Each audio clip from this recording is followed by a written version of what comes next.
রাসূলুল্লাহ সাল্লাল্লাহু আলাইহি ওয়াসাল্লাম বলেন, আশাদ্দুন নাসি বালাআল আম্বিয়া সুম্মাল আমসালু ফাল আমসাল। সবচাইতে কঠিন পরীক্ষা হলো পয়গম্বর আলাইহিমুস সালামদের উপর, কারণ তারা ঈমানের দিক দিয়ে শীর্ষে, এই জন্য তাদের উপরে মুসিবত পরীক্ষা সবচাইতে বড়। সুম্মাল আমসালু ফাল আমসাল, এরপরে যত স্তর নিচে যায় ঈমানের আলোকে তাদের উপরে মুসিবত আসে। পাদ্রী বলে, বালক তোমার ঈমান তো কামেল হয়ে গেছে, অচিরেই তুমি কঠিন পরীক্ষার সম্মুখীন হয়ে যাইবা। তোমার উপরে যখন মুসিবত আসবে, খবরদার তুমি আমার নামটা কিন্তু প্রকাশ করবা না। এইবার বালক রাজ দরবারে যেইখানে থাকতো, ওই বালকের সাথে বাদশার একজন মন্ত্রী থাকতো, উজির থাকতো, যে ছিল জন্মান্ধ। বালক এইবার ওই উজিরের সাথে সম্পর্ক ভালো, উজির চোখে দেখে না, তার বড় আফসোস, যাহারে এত সুন্দর দুনিয়ার নাজ নেয়ামত আমি চোখে দেখতে পাই না। তার খুব আশা যদি তার চোখটা ভালো হয়ে যাইত। বালক এইবার বলে, তোমার চোখ ভালো হয়ে যাবে যদি তুমি আমার কথা মাইনা নাও। এইবার ওই বালক ওই উজিরে বলতেছে, উজির তোমার চোখ ভালো হয়ে যাবে যদি তুমি আমার কথা মানো, আর বিষয়টা গোপন রাখবা, সাথে সাথে আল্লাহর উপরে ঈমান আনবা। বলে, হ্যাঁ ঠিক আছে। এবার বাদশা ওই বালকটা আল্লাহর কাছে দোয়া করেছে, উজিরের চোখ ভালো হয়ে গেছে। উজির তো আল্লাহর প্রতি ঈমান আনছে, আর বলছে খবরদার তুমি বিষয়গুলো গোপন রাখবা। পরের দিন যখন উজির রাজ দরবারে গেছে, আগের দিন ছিল কানা, আজকে হয়ে গেছে বালা। সব দেখে বাদশাহ ইউসুফ জুরনাওয়াজ উজিরে জিজ্ঞাসা করে, কি ব্যাপার, তুই না কালকেও অন্ধ ছিলি, আজকে চোখে দেখোস কেমন, তোর চোখ ভালো হইল কেমন? বলে, আমার আল্লাহ আমার চোখ ভালো করে দিস। ইউসুফ জুরনাওয়াজ বলে, আমি তোর আল্লাহ, আমি তো তোর চোখ ভালো করি নাই, ক কোন আল্লাহ তোর চোখ ভালো করছে ক। এইবার জুলুম শুরু হয়ে গেছে। একটা সময় উজির বইলা দিছে, তোমার যে জাদু শিখতে যেই বালকটারে রাখছিলা, ওর নামটা ফাঁস করে দিছে, যে ওর মাধ্যমে আমার চোখ ভালো হইছে, ও এক আল্লাহর উপরে ঈমান এনেছে, আমিও এক আল্লাহর উপরে ঈমান এনেছি। বাদশা চিন্তা করে, হায় রে, আমার ঘরে থাইকা আমার খাইয়া আমার বিরুদ্ধে অভিযান, ওরে তো আর বাঁচায় রাখা যাবে না। এইবার বাদশার সাথে শুরু হয়ে গেল বালকের লড়াই। বাদশা চিন্তা করে, ও যদি বেঁচে থাকে তাহলে আমার খোদাইগিরি চলবে না। বাদশার সবচাইতে বড় প্রতিপক্ষে পরিণত হয়ে গেল এই বালক। কি করতে হবে? বলে, এর দুনিয়া থেকে শেষ করে দেওয়া লাগবে। এইবার এক গ্রুপ দিয়া তাকে হত্যা করার জন্য পাঠায়া দিছে পাহাড়ের উপরে। উঁচু পাথরের পাহাড় থেকে তাকে ফেলে দেওয়া হবে, সে নিচে পড়ে যাবে, পাথরের আঘাতে ছিন্ন বিচ্ছিন্ন হয়ে মারা যাবে। তা যারা নিয়ে গেছে তারে মারার জন্য আল্লাহ পাহাড়ের মধ্যে কম্পন সৃষ্টি করে দিছে। সবগুলা পইড়া মইরা শেষ। আল্লাহ তাআলা বালককে হেফাজত করছে। সুস্থ অবস্থায় বালক বাদশার দরবারে হাজির। বাদশা ওরে দেখা বলে, কিরে, তোরে না মাইরা ফেলাইতে পাঠাইলাম, তুই এইখানে গে। বলে, তোর সাথে যাদেরকে পাঠাইছিলাম তারা কই? বলে, তারা সব শেষ, তুই বাঁচলি কেমনি? বলে, আমাকে বাঁচিয়েছেন আমার আল্লাহ। যার যারে ভালো লাগে না তার কথা যদি ওর সামনে উচ্চারণ করেন, তাইলে দেখবেন যতবার নাম শুনবে ততবার কলিজার মধ্যে কেমন জানি আগুন জ্বলা উঠবে, ঠিক না? আগুন জ্বলা উঠবে। বাদশা আর এক গ্রুপকে দায়িত্ব দিছে, যাও ওরে সমুদ্রের মধ্যে ফালায়া দিয়ে আসবা, সমুদ্রের প্রাণীর খাবার হয়ে যাবে। এইবার এক গ্রুপ দাঁড়ে নৌকা নিয়া গভীর সমুদ্রের মধ্যে চলে গেছে। আল্লাহ তাআলা সমুদ্রের মধ্যে ঢেউ উঠায়া দিয়েছে, ঝড় উঠায়া দিছে। যারা মারতে নিয়ে গেছে তারা সমুদ্রে পড়ে মরে শেষ। আল্লাহ তাআলা তাকে সুস্থ অবস্থায় তীরে পাঠায়া দিছে। আল্লাহু আকবার। সুস্থ অবস্থায় বালক বাদশার সামনে হাজির। বাদশাহ এবার বলে, কিরে তোরে না মারতে পাঠাইলাম, তুই এখন কিভাবে আসলি? আর তোরে যাদের সাথে পাঠাইছি তারা কোথায়? বলে তারা সব শেষ, তুই বাঁচলি কেমনে? বলে আমাকে বাঁচিয়েছেন আমার আল্লাহ। বাদশার সামনে যে নিজেরে খোদা দাবি করতেছে, ওর সামনে যখন আল্লাহর কথা বলবে তখন ওর তো আর সহ্য হবে না। ফেরাউনের কাছে যখন আল্লাহ তাআলা মুসা আলাইহিস সালাম আর হারুন আলাইহিস সালাম দুইজনের দায়িত্ব দিছে, যাও তোমরা, ফেরাউন তো সীমা লঙ্ঘন করে ফেলছে, তোমরা দুইজন গিয়া তারে দাওয়াত দাও। সে নিজের রব দাবি করতেছে, তোমরা তাকে গিয়ে এক রবের দাওয়াত দাও। ফেরাউন আমি আপনি আল্লাহরে যত চিনি তার চাইতে বেশি ভালো চিনতো ফেরাউন। এজন্য সে দিনের বেলা নিজে বলতো আনা রব্বুকুমুল আলা, আর রাতের বেলা পা উপরে দিয়া মাথা নিচে দিয়া আল্লাহরে কইতো, আল্লাহ আমি জানি তুমি রব, কিন্তু আমি দুনিয়া চাই। তাইলে ফেরাউন আমার আপনার চাইতে আরো ভালো চিনে না আল্লাহরে? এবার মুসা আর হারুন আলাইহিস সালাম দুইজন গিয়া দাওয়াত দিচ্ছে, এক রবের দাওয়াত। ওর ভাব ভঙ্গি কি, জবাব কি? বলে ক্বালা ফামার রব্বুকুমা ইয়া মুসা, হে মুসা তোমাদের রব সে আবার কে? তার মানে নিজে মানুষের সামনে নিজেকে রব দাবি করে, এক আল্লাহর কথা যখন তাকে বলা হয় তার আর সহ্য হয় না। ইউসুফ জুরনওয়াজ যখনই বলে আমাকে বাঁচিয়েছেন আমার আল্লাহ, তার সহ্য হয় না। এইবার মারার নেশায় সে বিভোর। কোন কোন সময় জালেমের অবস্থা এমন হয়ে যায়, জালেম যখন সর্বোচ্চ সীমা লঙ্ঘন করে ফেলে, প্রতিশোধের নেশায় উদ্বুদ্ধ হয়ে উঠে, অনেক সময় ওই জালেম এমন সিদ্ধান্ত নেয় যেটা ওই জালেমের চূড়ান্ত পতনের কারণ হয়ে যায়। এর নজির 1000 বছর আগে যাওয়া লাগে না, অতীত নিকটে যদি আমি আপনি খেয়াল করি, এই রকম জালেমের চূড়ান্ত পতনের দৃষ্টান্ত আছে না নাই? আল্লাহ কুরআনুল কারীম এরকম অনেক জালেমের পতনের দৃষ্টান্ত দিয়েছে।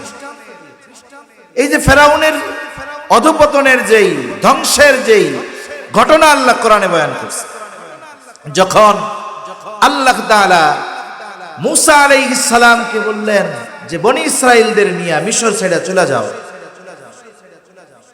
মুসা আলাইহিস সালাতু ওয়াস সালাম রাতের আঁধারে বনি ইসরাইলীদেরকে নিয়ে মিশর ত্যাগ করার উদ্দেশ্যে রওনা হয়ে গেলেন। পথ চলতে চলতে পৌঁছায় গেলেন লোহিত সাগরের পাড়ে।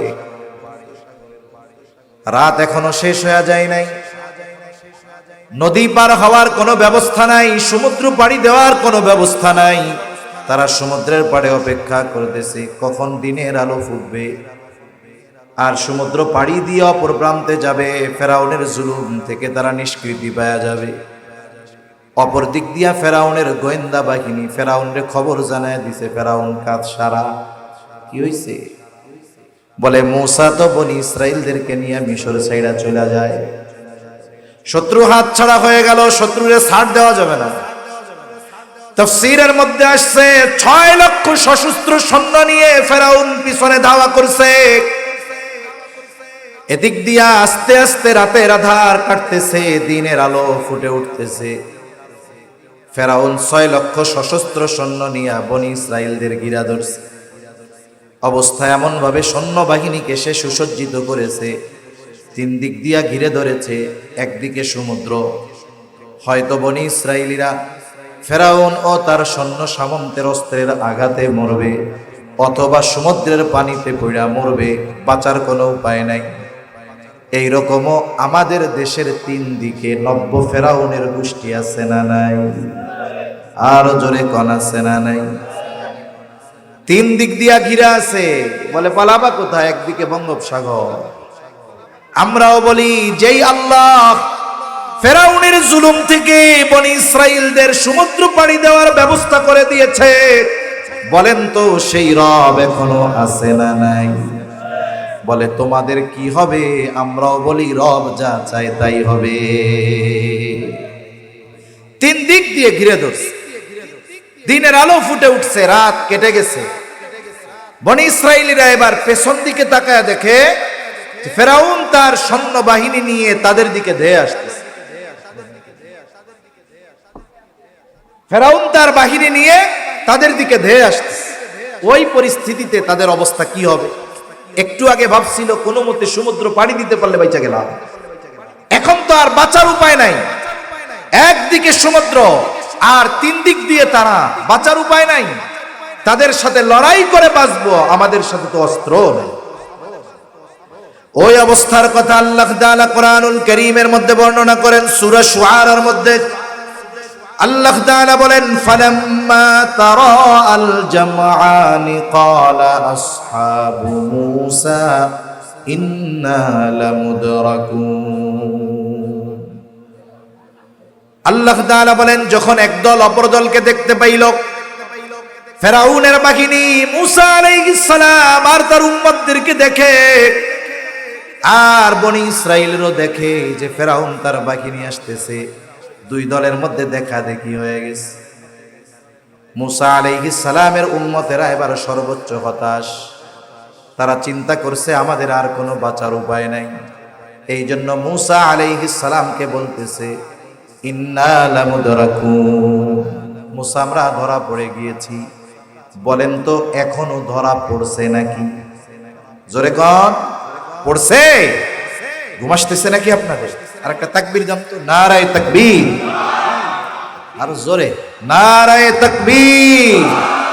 মাশাআল্লাহ, এই তো চলবে। এখনো ধরা পড়ে নাই, কিন্তু ধরা পড়ে গিয়েছি। ইন্না লামুদরাকুন, আমরা ধরা পড়ে গেছি, নিশ্চয় আর বাঁচার উপায় কেন? অনেক সময় অনেকে বিপদে পড়ে এলাকার মুরব্বীদের কাছে দৌড় দিয়ে আসে না, এসে কি করে, ও কাকা আমি মইরেই গেছি। তুই বেটা মরলে কথা কস কেন? তার মানে তার সামনে যে বিপদ, এই বিপদটা এত ভয়াবহ, এটা যদি তার উপরে আসে তার বাঁচার কোনো উপায় নাই। আসন্ন বিপদের ভয়াবহতা অনুধাবন করে বিপদ আসার আগেই বলে আমরা মরে গেছি, ধরা পড়ে গেছি। মূসা আলাইহিস সালাম বনি ইসরাইলীদের নেতা, প্রত্যেকটি নবী তার উম্মতের নেতা। আমাদের নেতা মুহাম্মাদুর রাসূলুল্লাহ সাল্লাল্লাহু আলাইহি ওয়াসাল্লাম।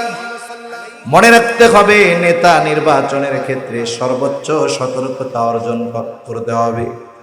সর্বোচ্চ সতর্কতা রাখা জরুরি। কেন? বলে কিয়ামতের দিন শুধু আমাকে ডাকা হবে না, আমি হৃদয় দিয়ে যার নেতৃত্ব গ্রহণ করেছিলাম তাকে সহ আমাকে ডাকা হবে। আমি মূলত যাকে নেতা হিসাবে ধরেছি তাকে সহ আমাকে ডাকা হবে। আল্লাহ তাআলা বলেন, ইয়াউমা নাদউ কুল্লা উনাসিম বিইমামিহিম, প্রত্যেকটা মানুষকে তার নেতা সহ ডাকা হবে, ইমাম সহ ডাকা হবে। আমরা ইমাম বলতে তো মসজিদের ইমাম বুঝি, মূল নেতার কথা বাদ দেন। যদি শুধু আমার ইমাম সহ আমার ডাকে, আমাকে বাঁচার উপায় নাই, ঠিক কিনা বলেন? ইমাম প্রথমেই বলবে আমার ওজিফা বেতন ঠিক মতো দেয় না, আমাকে আমার মেম্বারে হক কথা কইতে দেয় নাই, আমাকে নেতা হইলাম কেমন? তাহলে মূল নেতৃত্ব যারটা আমি গ্রহণ করেছি তাকে সহ আমাকে কিয়ামতে ডাকা হবে। আমার আপনার নেতা যদি সেই দিন মুহাম্মাদুর রাসূলুল্লাহ হয়ে যায়, বলেন তো কোনো চিন্তা আছে নাকি? চিন্তা।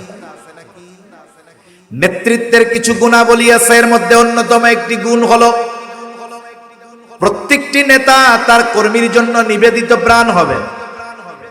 তার কর্মী, তার অনুসারীরা বিপদে পড়লে এই মুসিবতে রেখে তিনি পালিয়ে যাবেন না। কিন্তু আমরা দেখি যখন বিপদে পড়ে কর্মীরা সব মরে, নেতারা ইউরোপ আমেরিকায় গিয়া বিলাসী জীবন যাপন করে, ঠিক কিনা কর? কেন করে জানেন?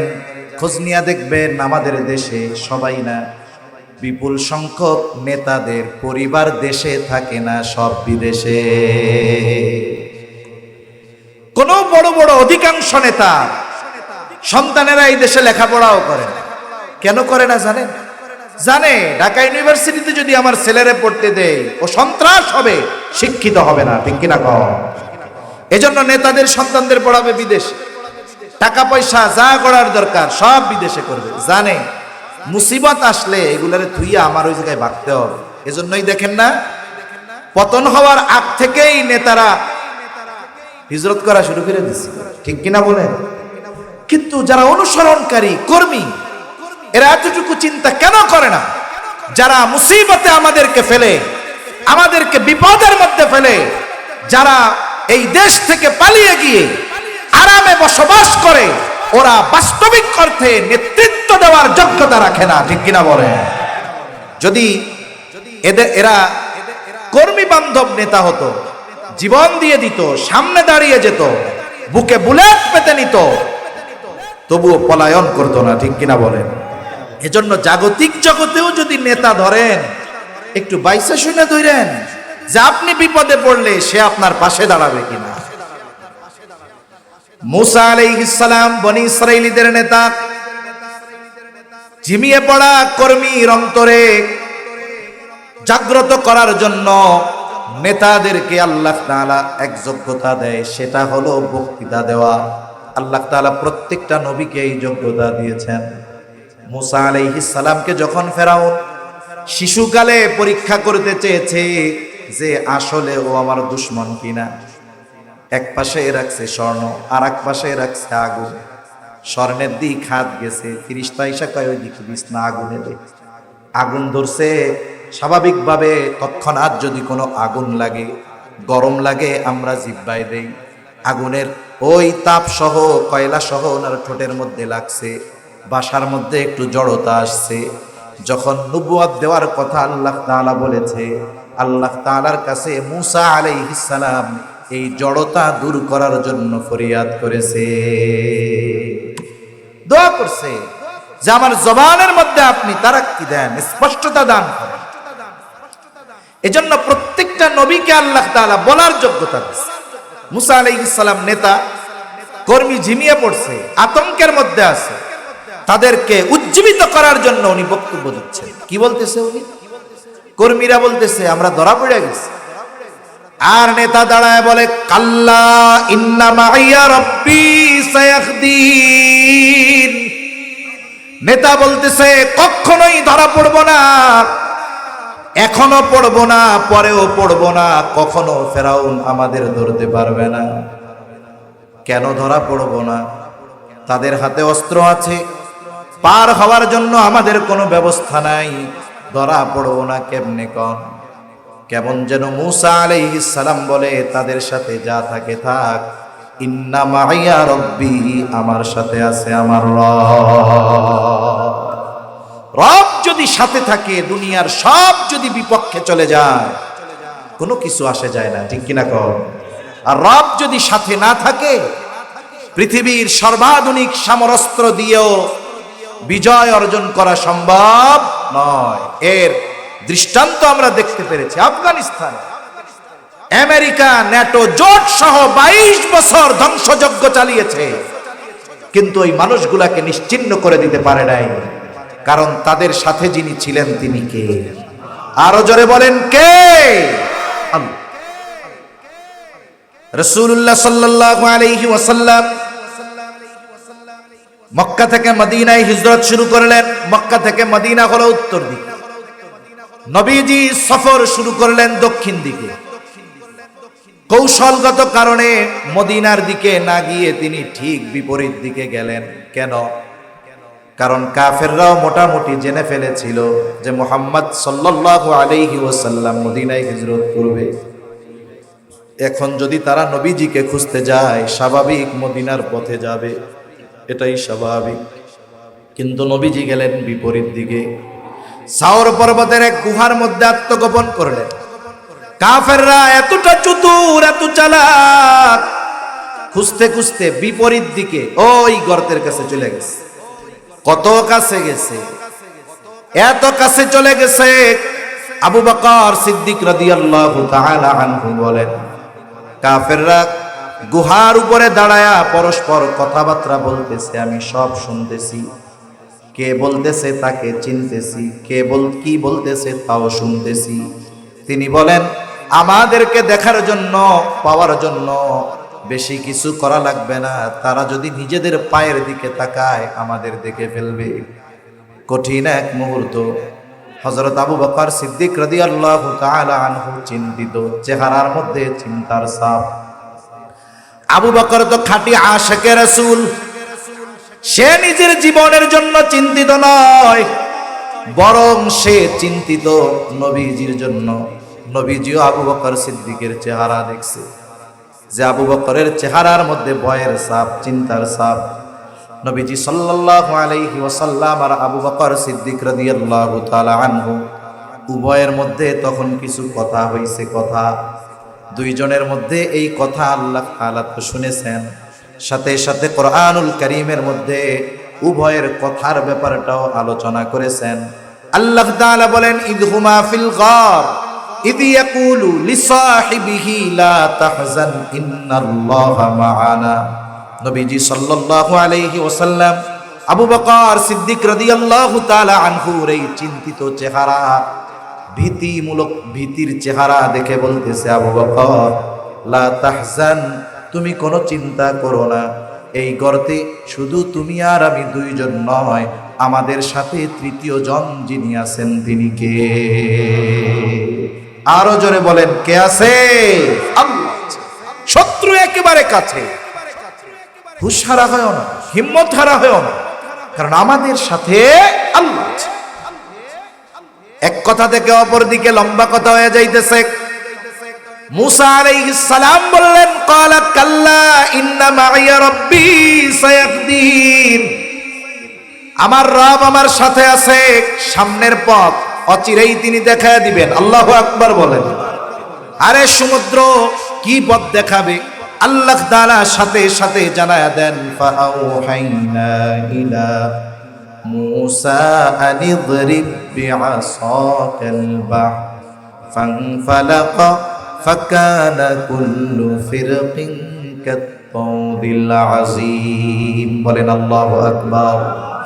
মুসা আলাইহিস সালামের কাছে আল্লাহ তাআলা প্রত্যাদেশ পাঠায় দিলেন, ওহী পাঠায় দিলেন। ফাআউহাইনা ইলা মুসা, আল্লাহ তাআলা বলেন, আমি মুসার কাছে প্রত্যাদেশ পাঠাইলাম, ওহী পাঠাইলাম।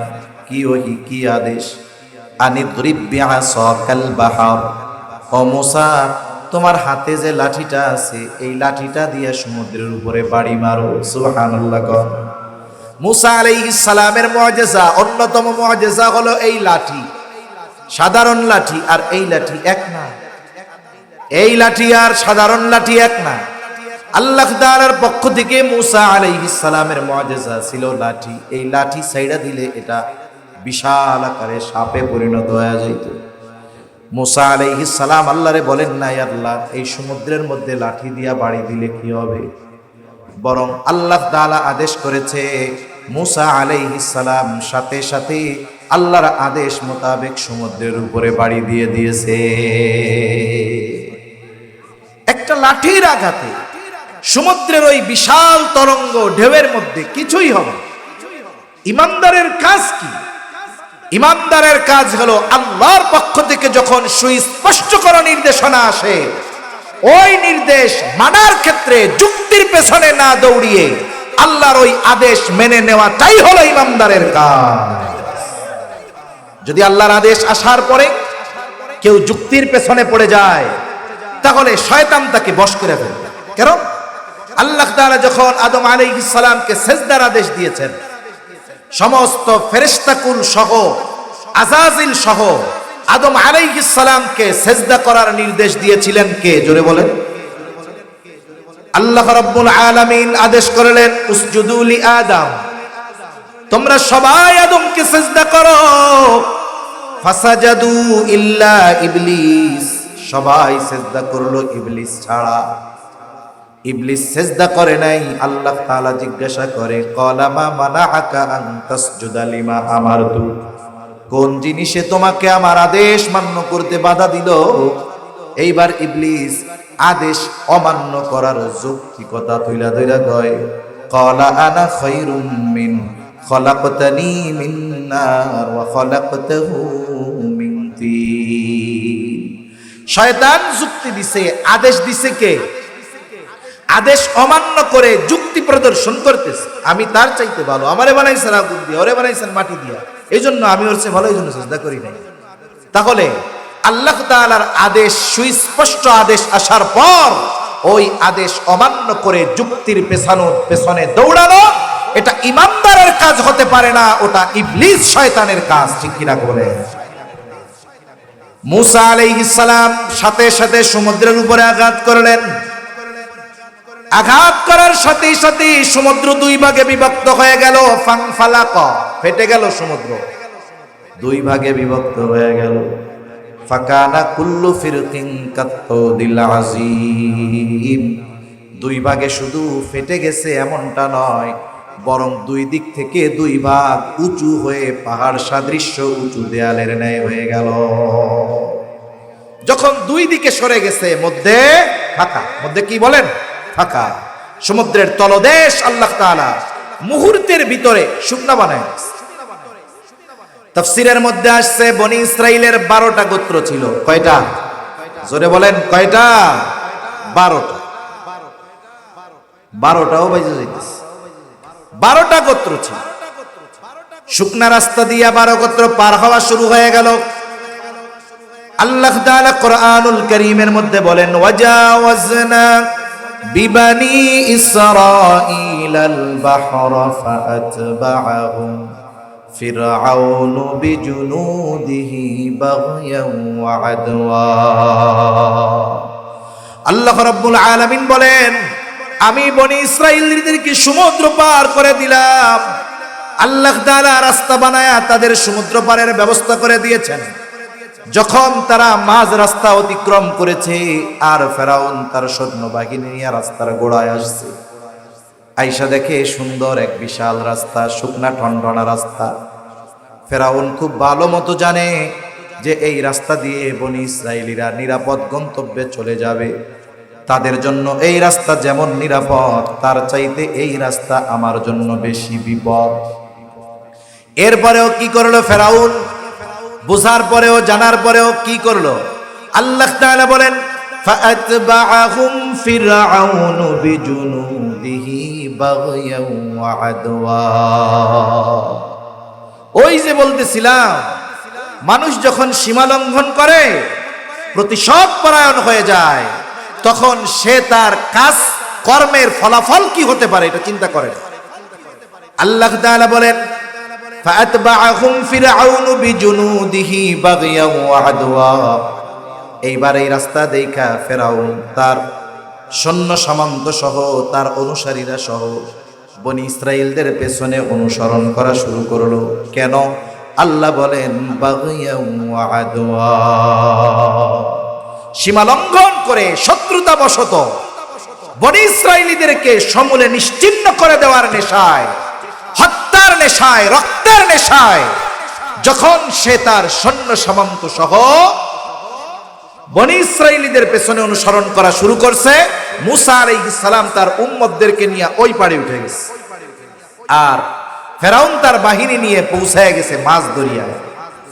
বলেন তো, রাস্তা আল্লাহ যাদের জন্য বানাইছে তাদের ব্যবহার শেষ, এখন আর রাস্তার দরকার আছে? জোরে বলেন, আছে? আল্লাহ তাআলা পানিকে আদেশ করলেন, পানি তুমি আগের অবস্থায় ফিরে যাও। আল্লাহ তাআলা হলেন এমন এক মহান সত্তা, যখন তিনি কোনো কিছু ইচ্ছা করেন শুধু বলেন হও, সেটা তৎক্ষণাৎ হয়ে যায়। আল্লাহ তাআলা বলেন, ইন্নামা আমরুহু ইযা আরাদা শাইআন আন ইয়াকুলা লাহু কুন ফায়াকুন। আল্লাহ তাআলা যখন কিছু ইচ্ছা করেন, যখন কিছু করতে চান, শুধু বলেন কুন হও ফায়াকুন, সেটা তৎক্ষণাৎ হয়ে যায়। বলেন আল্লাহু আকবার। আল্লাহ তাআলা পানিকে আদেশ দিলেন, পানি তুমি আগের অবস্থায় ফিরে যাও। এইবার দুই দিকের ওই উঁচু পাহাড় সাদৃশ্য দেয়ালের ন্যায় পানি একসাথে ফেরাউন আর তার বাহিনীর উপরে পড়ছে। এমন ভাবে পড়ছে, একটা সৈন্য নিচের থেকে উপরে আসতে পারে না, সব জায়গায় শেষ। কিন্তু আল্লাহ তাআলা ফেরাউনকে সহজে ছাড়বে না। আল্লাহ রাব্বুল আলামিন জিবরাইল আলাইহিস সালামরে পাঠায় দিয়েছে, একবারে সমুদ্রের তল থেকে এক টান দিয়া উপরে উঠায় আনছে। চুবনি শুরু হয়ে গেছে। কি শুরু হয়েছে? জোরে কম। চুবনি শুরু হয়েছে। বৃষ্টি আসে? আর একটু আসুক, যদি বেশি আসে আমি কি থাকবো? বৃষ্টি যদি আসে আপনারাও যাবেন, আমিও যাবো না, তাইলে ওই ভাগার ভাগা যেই বৃষ্টিতে লাগবে ওই ভাগার মতো বৃষ্টি আগে আসুক, এরপরে ভাগি নাকি কর। এইটুক সিটা বৃষ্টি দেখে যদি নড়াচড়া আর আমাকে শুরু হয়ে যায় তাহলে তো কাম হইল। আর বেশি রাত্রেও করবো না, বৃষ্টি ঘন হলে, বেশি বৃষ্টি হলে তো আপনাদের কষ্ট দিব না ইনশাআল্লাহ। একটু কথা শুনি। এবার সমুদ্রের তলদেশ থেকে এক টানে ফেরাউনের উপরে উঠে আনছে, সুবনি শুরু হয়েছে। আমাদের দেশে মাঝে মধ্যে মুরগিরে জিমানিতে ধরে, দেখছেন না? জিমানি সহজে যায় না, তখন মুরগিরে ধরে নিয়ে পানির মধ্যে সুবনি মারে। 3-4 সুবনি পুকুরের মধ্যে দেওয়ার পরে মুরগিটারে ছাইড়া দিলে, একটু জিকির করি, লা ইলাহা ইল্লাল্লাহ। জ্বর ছাড়তেছে নাকি? জ্বর ছাড়তেছে নাকি? লা ইলাহা ইল্লাল্লাহু মুহাম্মাদুর রাসূলুল্লাহ সাল্লাল্লাহু আলাইহি ওয়াসাল্লাম। যে আল্লাহ দিচ্ছেন সে আল্লাহ চাইলে উঠায় নিতে পারেন কি পারেন না? পারে। একটু সবর করি, আল্লাহ তাআলা হয়তো আমাদের সবরের বদৌলতে বৃষ্টিটা সরায় নিতে পারেন ইনশাআল্লাহ।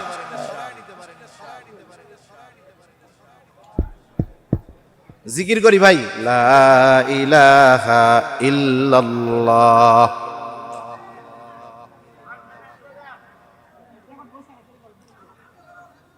লা ইলাহা ইল্লাল্লাহ, লা ইলাহা ইল্লাল্লাহ।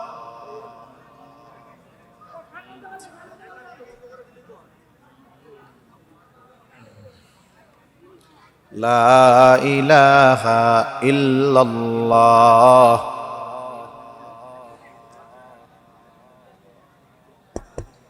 লা ইলাহা ইল্লাল্লাহ। লা ইলাহা ইল্লাল্লাহ। লা ইলাহা ইল্লাল্লাহ।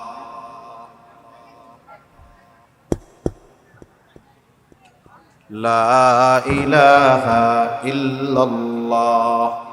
লা ইলাহা ইল্লাল্লাহ মুহাম্মাদুর রাসূলুল্লাহ সাল্লাল্লাহু আলাইহি ওয়াসাল্লাম। এইবার ফেরাউনরে নিয়ে আসছে উপরে, ওই রকম সুবনি দেওয়া শুরু হয়েছে। যেমন 10 সুবনি খাওয়ার পরে মুরগির ওম ভাঙা যায়, মুরগি এক ঝাড়া দিয়া কয় এখন আমি ঠিক হয়ে গেছি। যখন জিবরাইল আলাইহিস সালামের চুবনি শুরু হয়ে গেছে, ফেরাউন বুঝতে পেরেছে আমার খোদাইগিরি শেষ। এখন সে ঈমান আনার ঘোষণা দিচ্ছে। সে আল্লাহ তাআলা কোরআনুল কারীমের মধ্যে বলেন, হাত্তা ইযা আদরাকাহুল গরক ক্বালা আমানতু আন্নাহু লা ইলাহা ইল্লাল্লাযী আমানাত বিহি বানু ইসরাঈলা ওয়া আনা মিনাল মুসলিমিন। ফেরাউন এবার বলে আমি ঈমান আনলাম, আল্লাহ ছাড়া কোনো ইলাহ নাই। বনি ইসরাইল যার উপরে ঈমান এনেছে আমিও তার উপরে ঈমান আনলাম। আমি তো মুসলমানদেরই একজন। এত সুস্পষ্ট ঘোষণা, ঈমান আনার এই ঘোষণা দেওয়ার পরেও বলেন তো আল্লাহ তাআলা ফেরাউনের ঈমান কবুল করেছে নাকি? আরো জোরে বলেন, করেছে নাকি? কেন করে নাই? কারণ 3 সময় পর্যন্ত আল্লাহ তাআলা বান্দার ঈমান আর তাওবা কবুল করে। 1 নাম্বারটাই বলে কিয়ামতের আগে একবার পশ্চিম দিগন্তে সূর্য উঠবে। এখন তো পশ্চিমে সূর্য ডুবে, কিয়ামতের আগে একবার পশ্চিম দিকে সূর্য উঠবে। যেই দিন পশ্চিম দিকে সূর্য উঠবে ওর আগের রাতটা হবে অনেক লম্বা রাত। মানুষেরা, বাচ্চারা কান্নাকাটি করবে, গরু ছাগলগুলো আওয়াজ করতে থাকবে। দীর্ঘ রাতের অবসান ঘটবে পশ্চিম দিক দিয়ে সূর্য ওঠার মাধ্যমে। কিছু দূর উঠবার পর আবার সূর্যটা পশ্চিম দিকে ডুবে যাবে। এরপর থেকে যথারীতি পূর্ব দিক দিয়ে আবার সূর্য উঠবে। নবীজি সাল্লাল্লাহু আলাইহি ওয়াসাল্লাম বলেন, ওই পশ্চিম দিক দিয়ে সূর্য ওঠার আগ পর্যন্ত আল্লাহ তাআলা বান্দার ঈমান আর তাওবা কবুল করবে। ওর পরে যদি কেউ ঈমান আনে, তাওবা করে, তার ঈমান আর তাওবা আল্লাহ কবুল করবে না। 2 নাম্বার সময় বলে গজব আসার আগে যদি ঈমান আনে আল্লাহ ঈমান কবুল করে। যেমন হযরত ইউনূস আলাইহিস সালামের সম্প্রদায় যেই দিন গজব আসবে ওই দিন ইউনূস আলাইহিস সালামের বাড়িতে গিয়া দেখে উনি নাই। কারণ গজবের খবর দেওয়ার পরে ওনার সম্প্রদায়ের অবাধ্যতার মাত্রা আরো বেড়ে গেছে। উনি দেখলো এদের পরিবর্তনের কোনো সম্ভাবনা নাই, গজব তো আসবেই। আবার আল্লাহ তাআলা অতীতের অবাধ্য জাতিকে গজব দেওয়ার আগে ওই এলাকায় যাকে নবী হিসাবে আল্লাহ প্রেরণ করে দেন, নবীকে আগে নিরাপদ জায়গায় সরাইতেন, এরপরে আল্লাহ গজব দিতেন। এই দৃষ্টিকোণ থেকে অতীতের বিষয়গুলোকে সামনে ইউনূস আলাইহিস সালাম আল্লাহ তাআলার পক্ষ থেকে নির্দেশ আসার আগে উনি এলাকা ছেড়ে চলে গেলেন। সকালবেলায় যখন ওনার অনুসারীরা ওনার সম্প্রদায়ের লোক বাড়িতে গিয়া দেখে আজকে ইউনূস আলাইহিস সালাম নাই, কয়েকজনরে খুঁজতে পাঠাইছে, যাও একটু খুঁজা টুইজা দেখো আশেপাশে আছে নাকি। তারা চতুর্দিকে খুঁজে ফিরে এসে বলে না, কোথাও কোনো খবর নাই। এইবার তাদের অন্তরের মধ্যে ভয় সৃষ্টি হয়ে গেল। এতকাল ইউনূসের উপরে এত জুলুম করেছি, এত যন্ত্রণা তাকে দিয়েছি, সে কখনো আমাদেরকে ছেড়ে যায় নাই। সত্যই মনে হয় গজব আসবে, এই জন্য গোসা হইয়া আমাদেরকে রাইখা সে চলে গেছে। তাদের মধ্যে ভয় কাজ করলো। তারা সকলে আল্লাহর কাছে তওবা করলো, ঈমান আনলো। এই ঈমান আনার কারণে তাদের উপরে যেই গজব আসার কথা ছিল, আল্লাহ তাআলা ঈমানকে কবুল করে তাদের উপরে আসন্ন গজবকে আল্লাহ উঠায় নিয়ে গেল। আরেকটা হলো, এটা প্রত্যেকটা ব্যক্তির নিজের সাথে সম্পৃক্ত সময়। রাসূলুল্লাহ সাল্লাল্লাহু আলাইহি ওয়াসাল্লাম বলেন, ইন্নাল্লাহা ইয়াকবালু তাওবাতাল আবদি হাত্তা মা লাম ইউগারগি। আল্লাহ তাআলা তার বান্দার তাওবা মৃত্যু যন্ত্রণা শুরু হওয়ার আগ পর্যন্ত আল্লাহ তাআলা কবুল করে। আল্লাহ রাব্বুল আলামিন মৃত্যু যন্ত্রণা শুরু হওয়ার আগ পর্যন্ত বান্দার তাওবা কবুল করে। এই তিন সময়। এখন বলেন তো, ফেরাউন ঈমান আনার ঘোষণা দিয়েছে গজব আসার আগে নাকি পরে? এই জন্য ফেরাউনের তাওবা আল্লাহ কবুল করে নাই। যেই কথা থেকে গেলাম, প্রথমে বাদশাহ ইউসুফ জুরনাওয়াজের যেই ঘটনা বলতেছিলাম, যে যখন মানুষ প্রতিশোধ পরায়ণ হয়ে যায়, সীমা লঙ্ঘন করে বসে, রক্তের নেশা যখন সে পেয়ে বসে, এমনও কিছু কাজ সে করে বসে, ওই কাজের পরিণতি তার কি হতে পারে সেটা সে চিন্তাও করে না। এইবার ইউসুফ জুরনাওয়াজ তো বালকটারে মারার জন্য পেরেশান, কেমনে হত্যা করা যায়। বালকটা এবার বলতেছে, বাদশাহ তুমি নিজের পদ্ধতি অবলম্বন করে আমাকে মারতে পারবা না। আমারে যদি মারতে হয় তাহলে আমার পদ্ধতি অনুযায়ী তোমার মারতে হবে। বাদশার চিন্তা হলো, ওরে মারতে পারলে রাস্তা ক্লিয়ার, কিন্তু মারলে কি পরিণতি হতে পারে এটা আর চিন্তা করে নাই। এইবার বলে, বলো তোমারে কেমনে মারা যাবে।